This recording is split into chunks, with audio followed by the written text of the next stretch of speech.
Korang tahu tak apa benda ni? Seluar katan ini didesainkan untuk memberi perlindungan daripada terkena tempat jahitan. Banyak tahu kelebihan seluar katan ni. Korang dah tak payah nak gantung-gantung kain macam kita dulu. Yang kedua, dapat mempercepat proses penyembuhan luka. Yang ketiga, dapat mengurangkan rasa ngilu atau sensitif lepas bersunat. Yang kelima, kapnya berkualiti tinggi, ada pengudaraan dan tak senang lentur.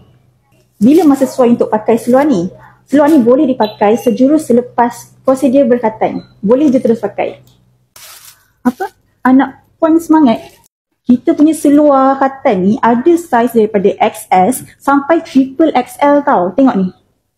Dewasa pun boleh pakai. Jangan risau. Seluar katan kita ni ada promo tau kalau beli 3 dan ke atas. Beli lagi banyak, lagi jimat. Yelah, benda nak pakai hari-hari kan? Mestilah kita bagi diskaun. Nak lagi lengkap, korang boleh dapatkan sekali dengan set luka rawatan katan kita. Dalam set ni dah lengkap tau. Korang tengok.